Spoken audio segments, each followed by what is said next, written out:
There's a lot of team building decisions you can make by paying attention to your resources, and these are 5 free-to-play teams you can build right now that are all based on the community's feedback. First things first, the way we imagine free-to-play will vary from person to person, but to make things more fair, no matter at what point you've started out, none of these teams are set in stone, and there's plenty of changes you can make to these teams, even if you haven't been playing since the early updates. But regardless, the focus here is to explore what exciting free-to-play teams you can build, and starting with the first one, this is a composition that became quite popular after Geo Element got buffed, so with an already established Pyro resonance as the strongest bonus you can get, it only made sense to put the two together and form a team that's not just about insane offense, but also great defense as well. Now, the driving force behind this team is Ningguang, and while she was only once available during March 2021 Starglitter Shop, you also had the chance to win her over from the Stand By Me event, and as critical as it is where some veterans would claim that her first constellation is a big deal, she can still handle quite a lot on her own, even without any upgrades from constellations, but having it is surely going to be a nice addition. More importantly, this isn't a game about one character, it's all about that team effort, so having someone like the Geo Traveler who can back you up with additional supportive attacks is going to be essential in squeezing out every drop of damage. But to pack an even bigger punch, Xiangling and Bennett are here to represent the all-dominant Pyro element, and while the chef does the cooking with damage, Benny Boy takes care of your team with his healing and massive attack buff, but he can also act as your sub-damage dealer if you choose to invest into his artifacts and talents. Now, with the boring disclaimer out of the way, the next thing we want to take a look at are the weapons, and from Ningguang, the first cheapest free-to-play option would be Dodoko Tails Catalyst, which is a reward from Klee's special event in 1.6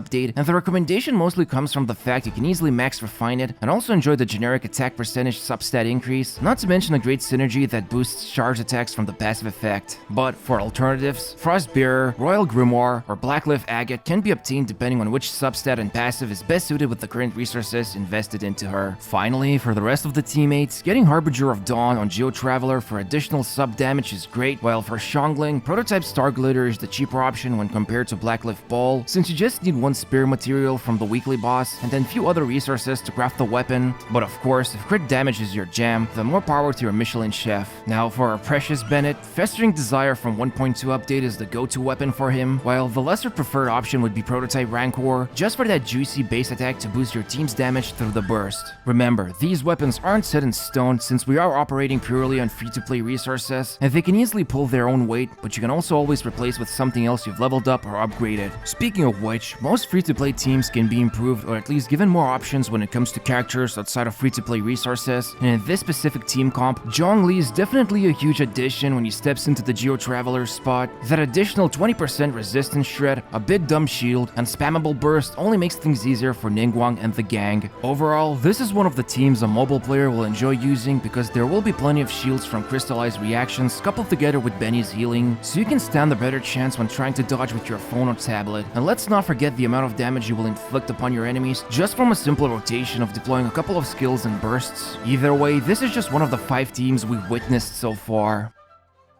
There's a running gag in the Chinese community where a lot of passionate players push the idea that Razor is secretly a 5-star character in disguise, and while arguing about it would be meaningless to say the least, the best way to observe this wolf boy in the wild would be a team that gets put together with him, and since he will be doing all the heavy lifting with physical damage, pairing him together with at least one cryo character is the only logical choice if you want to take advantage of that awesome, reduced physical resistance from superconduct reaction. To help achieve this, either Kaya or Diona will do the job, although without their bursts, there will be a need to perform quite a few quick swaps just to get those reactions out of the way, so getting some energy recharge for faster bursts is something that's worth to consider. In fact, if we're talking about energy, Fischl can help out by activating the Electro Resonance, but that would be selling her short since her professional translator Oz will not only apply Electro status consistently, but also put out a big amount of damage. Now for the last mystery teammate, the spot is quite flexible as you could go for either Xingqiu, Xinyan, or even Kaya Diona as the second cryo character for the double resonance bonus, but keep in mind that each of them come with their own pros and cons, like Xinyan, who can help out with additional boost with physical damage, but that also means having to deal with an occasional overload, which will send your enemies flying away, or if it's Xingqiu, then you could mix up the 2 reactions and get Electro Charge instead of Superconduct, but if it makes things easier for you, a lot of players tend to pick Xingqiu as their go-to character for this team. Now for the weapons, Razor is pretty flexible with either Prototype Archaic or Snow Tomb Star Silver, and it's more or less a question which one's refinement you've got higher Desire, while for Fischl, Windbloom Ode from 1.4 update is a cheap investment option, but there's also prototype Crescent from the Blacksmith or Blacklift Warbow from Starglitter Shop. Still, there is one bow that comes for free just by beating a little bit of the story mode, and it's the Favonius Warbow, which is a near perfect fit for Diona, since she's most definitely interested in stacking up energy recharge, not to mention those extra particles from the passive to speed up the process even more. And if you're using Xingqiu as the go-to teammate, then either Festering Desire or Harbinger of Dawn are going to be the swords he's going to be thrilled with. But if you're asking yourself how can you upgrade this free-to-play team in the long run, then the answer would be weapons, or more precisely, the weapons you score from the Gacha system. Basically, any 5-star Claymore is going to be awesome for Razor just because it will be fueling up his damage with higher base attack and a more dominant passive, which is one of the most easiest ways to beef up your main damage dealer. But in essence, this team is all about tearing your enemies apart with physical damage and capitalizing on superconduct reaction, paired together with some very strong support teammates. In all honesty, Razor's attack animations are quite fast even without his burst, and the fact his Claymore can stagger and break geostructures helps things out even more when we need to shave off every second in the Spiral Abyss.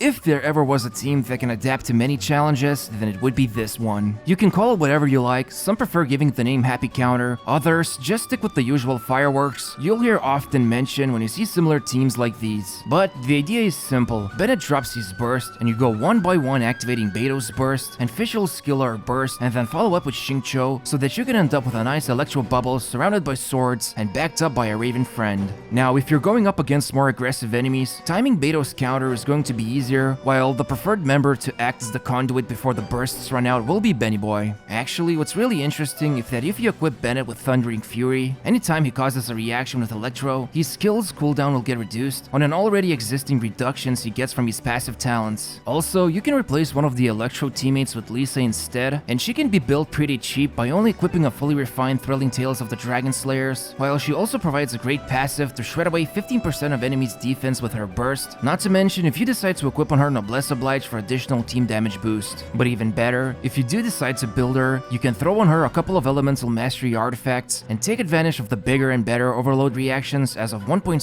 update, although they won't be consistent enough, but can be a great, more cheaper alternative from the usual sub damage dealer role. Now for the weapons, honestly, there's a lot of variables involved, and some recommendations showed up as any weapon with energy recharge for both Bennett and Xingqiu, while Beidou with Prototype Archaic and Fischl with previously mentioned bows could work as a one-stop free-to-play solution. However, when it comes to upgrading, one good weapon for Beidou that is not only excellent but also has a sneaky benefit would be Serpent Spine, and that mainly has to do with the fact that before any trial, even if it's an Abyss floor, you can wait until the stacks build up from the passive by using Beidou in the first position, so that you can start any challenge with full stacks, and then she is mostly going to be only swapped in for either a quick counter or burst with the never-ending damage bonuses, provided you don't get hit. Before the more obvious upgrade, then it would definitely be a sacrificial sword for Xingqiu, just to get more damage out of his elemental skill and generate a ton of particles from the passive effect. Basically, this team is all about utilizing the dangerous combo of Xingqiu and Bennett, while also taking advantage of electro energy generation and electro charge reactions, so that you can overwhelm your enemies with a ton of bursts and reactions.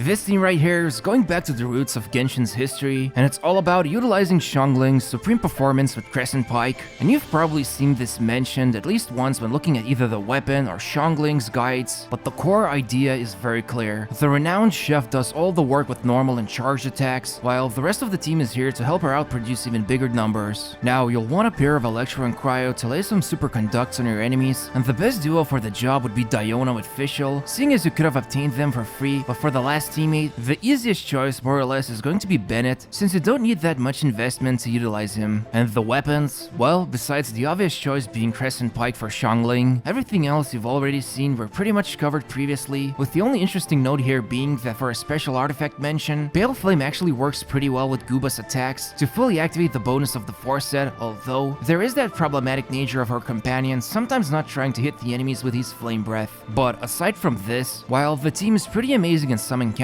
it does come with its own caveats, like trying not to cause overloads to prevent your enemies from getting knocked away, as well as managing the positions of Guba and Fischl's Raven. But if you're up for the challenge, the gameplay does feel rewarding.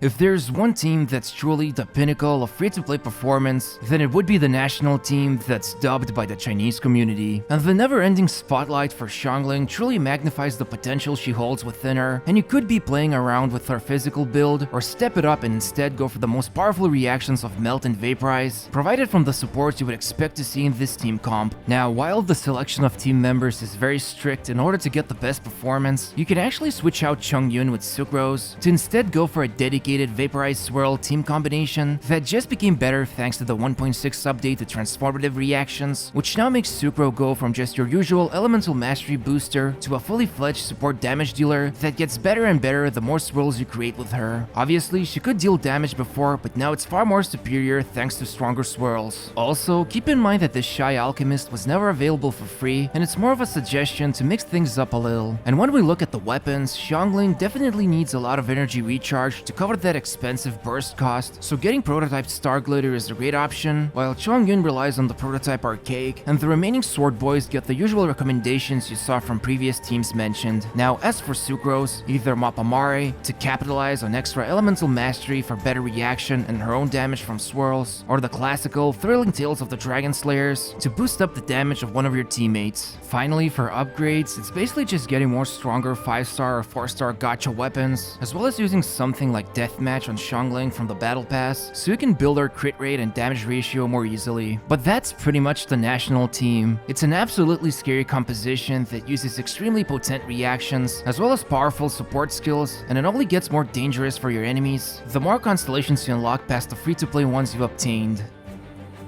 There's definitely more teams you could build, like an honorable mention being the Freeze team with Kaya, especially now that some of the players who started since December 2020 could purchase his second constellation from the Starglitter Shop. But aside from that, it's hard to ignore the fact that Xingqiu and Bennett, and to a lesser extent Diona, are acting as the glue for a lot of teams to make them work, and it's obviously hard to resist adding them to your team when a lot of players know their potential is very good. Most importantly, while these are called free-to-play teams, we shouldn't kid ourselves that every player doesn't have at least one 5-star or more unlocked, not to mention a lot of 4-star weapons from the Gacha system, 5-star if you're lucky enough, but the main idea of the video was to present some of the more popular teams you would see based on the constellations as well as the free rewards we received since Genshin's launch. But if you want to see future videos that discuss these teams individually with more details, be sure to leave a like on the video and subscribe to the channel by hitting the bell notification on. And as always, thanks for watching till the end, and see you next time.